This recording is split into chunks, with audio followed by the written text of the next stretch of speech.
Alright, so it's Talker Day, back with another toy review, and today I got a double video again.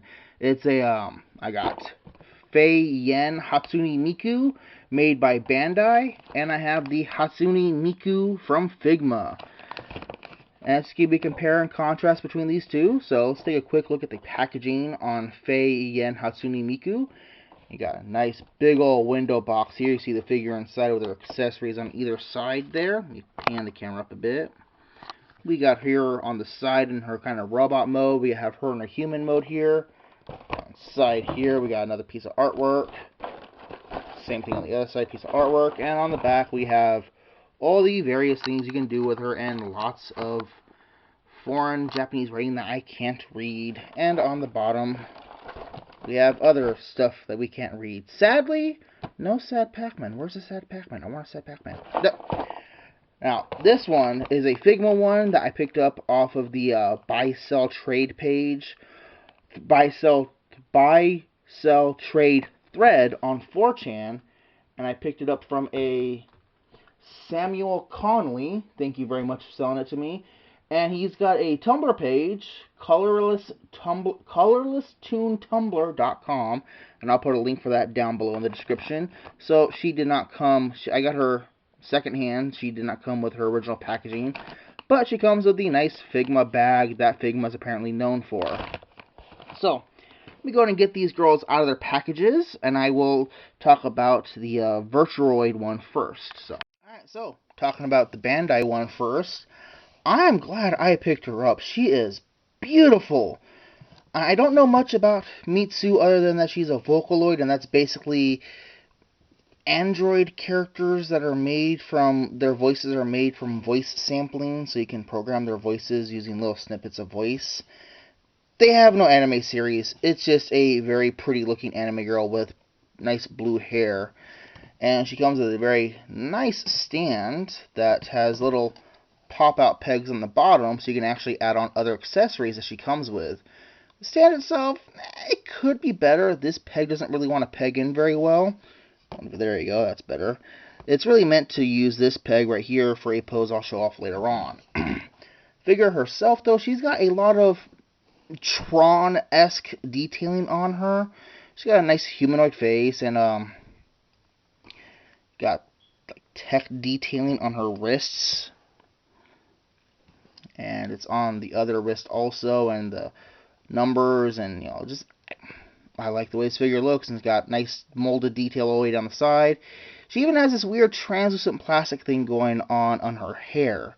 Now, in her case, she's supposed to be like a virtual reality mode, kind of, so, okay, I can kind of get around that. She got these weird flap things on the back.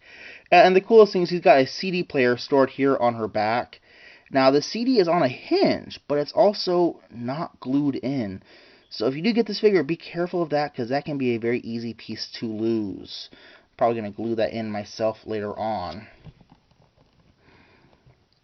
Articulation-wise, her hair is articulated. It's a double swivel on there, and I'm actually going to go ahead and pop these off. There we go. For right now, because she comes with other sets of hair, and her head is on a decent enough double hinge joint in there. She's got an upper torso joint. She's got a lower torso joint, ball joint going on in there, but it kind of gets hindered because of this belt thing going on. But it does move out of the way. And even the belt pieces are kind of posable. And these little wing things are posable. And I like that she has universal jointed hips down here. Not ball joints, universal. And her shoulders, they're a little hampered because of the mold design. Really, you're going to get up and down, but it's stiff and kind of, just hard to move around. Got a 90-degree elbow bend, and she's got ball-jointed wrists. Talked about the hips. No upper thigh swivel. I wish she had that. But she's got a huge double-jointed knee bend. I love how big that knee bend is. And articulated ankles with the swivel and the rocker. She can't really stand on her own all that well. Okay, she's standing on her well enough right there, actually, isn't she? Let's go ahead and start talking her accessories. She's got these two hair pieces here. But she's also got these beautiful flared out hair pieces that they don't have the translucent plastic bits on them, and I really don't know where they would put them anyways. But these are meant to be used with another set of accessories. She's got her microphone. This character likes eating green onions, so they gave her 2 techno green onions. They're like translucent plastic and green and all yummy looking with its own stand. Why does she have a stand for her onions? I don't know. She also has a bunch of hands. She has, let's go ahead and pop these out. Put her back here. Stand woman. She's got a peace sign hand. Let's see here. She has kind of a gun holding hand. She actually has 2 of them, a left one and a right one. She has a hand specifically for holding her microphone. She's got a couple of fists. She's got another hand for holding her microphone. Actually, I don't know if this is a microphone or for holding a leak. Probably for microphone.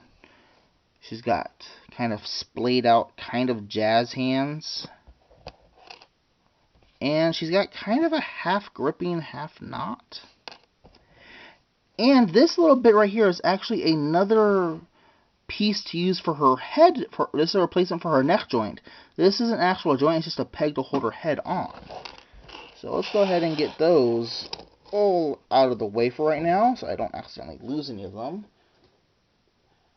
And talk about another couple of her accessories. She also comes with this, a replacement tie. And another, like, kind of roboticized head. And let me go ahead and cut this out for a second, and I'll show off her, no, we're going to hold off on that for a second. You know what, no. I'm going to cut away for a second and get her all set up to show off her last really cool accessory. Alright, and so here we have her with her last accessory, which is this weird little techno heart swirly thing on another swirly thing, and it makes for a great effect part. Have her up there on the stand all floating there, have her hair all flared out. It looks really great. This is really the best way you're supposed to pose her, and I don't have her on the stand very securely right now. So, I'm going to go ahead and get her standing up relatively straight. And put her off to the back here. And let's bring in the Figma one.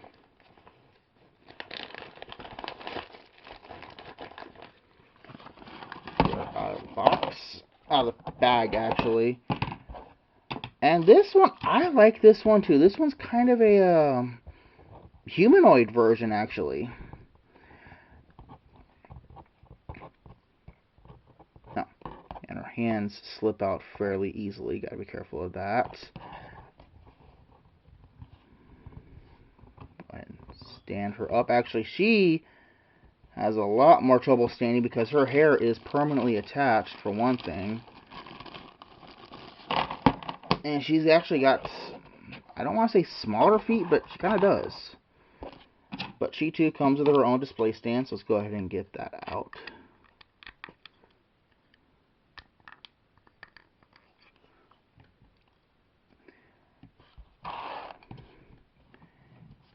And here we go.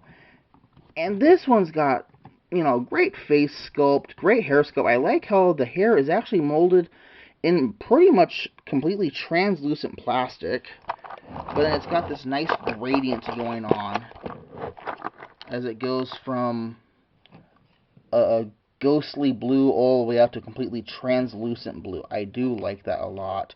The sculpting is great all over, all the nice lines in her outfit. And I like the paint. It's great,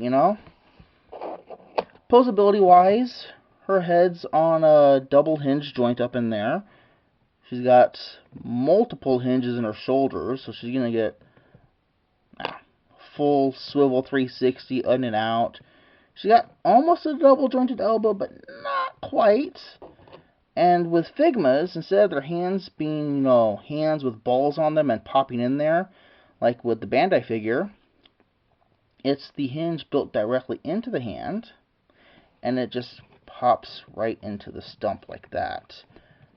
She's got an upper ball joint, a ball joint and upper torso, no lower torso ball joint. Ball jointed hips with kind of an upper thigh swivel, but it's just too darn tight. Got a decent knee bend, not nearly as good as the other one. And she's got swivel with swivel ankles. So she's got a pretty good amount of posability also. But if you're really going to pose her any poses other than stock standing straight up and down, yeah, you're going to need the stand. And her hair is even posable also. Hair is posable also, with a swivel and a swivel in the base of her head. And while talking about the figure, the stand's actually becoming a bit of a pain in the butt. Normally, she'd have these little skirt things. She'd have this right here that pegs on like that onto these little ball joints, but it's such a pain to get on and off that I'm just leaving it off right now. And she can actually have it to where it's double set, one on each side, like the skirt's kind of opened up for like a superpower mode or something. And then you got this accessory here that clips onto the back, which I think is supposed to be like her power cord, kind of, sort of. And she even comes with alternate arms. Now these things are a pain in the butt to get off and on also, so I'm not going to bother with doing that on camera. But you pop the forearm, the upper arm off the ball joint, and you pop the forearm off, and you just pop this right inside there. Now one thing I do want to show off is you can swap the faces. You can pop off this kind of, get it in there, kind of seductive face for either a kind of happy looking to one side face or her sleeping face. Come on, get in there. My hands are too big. There we go. So, and that's the back of the head right there. And the head is molded in a lot of translucent plastic. And you just pop that on there. And the hair right here is translucent plastic also. Pop that in. And she's got an alternate chest plate. Well, abdomen plate. You're going to do is you're going to pop it loose like that. Just sort of wiggle it out. And that's what the inside looks like there. Get this back on there. And there we go. Now, unfortunately, this being secondhand, this piece right here actually supposed to have a tie attached to it. Much like the Bandai one has another tie on there. But it broke off. But Sam was, kind enough to include it with the figure, which I do thank him for that. And one thing I like about the Figmas is there's a hand rack. I do like that. And she has the fists that are on her right now, and then kind of these gripping hands, and then these relaxed pointy hands, and these splayed out kind of jazz hands. But I like the hand rack. That is very, very useful. So let me go ahead and pause this again, get her all set up with her other parts, and then I'll get some comparison shots in here and final thoughts. Before I get into my comparisons, I want to point out that there's actually a nice bit of tech detailing on the side of the Figma Miku right here that I really do enjoy. So, and they do actually look pretty good together. Let's go and get my size comparisons in here. Here's a Transformers size comparison. This is Generations Skids, who is still available in stores right now, though he might be a bit hard to find. And so they're about the size of a deluxe, Transformer. And then here is a SH Figuarts Shinkender Gold. And again, they're about the same size of a SH Figuarts. Now, this is where I get to the iffy part. Which one do I think is actually better? I'm actually leaning towards the Bandai one. I got her brand new in box, so here we go with price now, for $40. The Figma one was $30. I really do feel that the Bandai one is of much better quality than the Figma one. And I'm not saying Sam overcharged me, okay? I'm sure he charged me what he felt was a fair price, and I actually looked up. She brand new in box goes for like $40, sometimes more. But the Bandai one comes with more accessories. Granted, she comes with different accessories. She comes with like extra faces, but you know, the Bandai one comes with an extra set of hair, a better stand. I'm happy that I got the Figma, the Figma Miku, and I think they both look great. But if I were to recommend one over the other, I'd get the Bandai one. That one's Figma, that one's Bandai. I'm getting confused now, aren't I? This one I picked up on Amazon for $40, including shipping, and the Figma one was $30 including shipping. Now again, you know, I don't think I got ripped off. I'm happy I got her. Just I think the Bandai one is the better deal overall. So this has been Talk Today with a side-by-side review of Bandai Hatsune Miku versus Figma Hatsune Miku, and thanks for watching.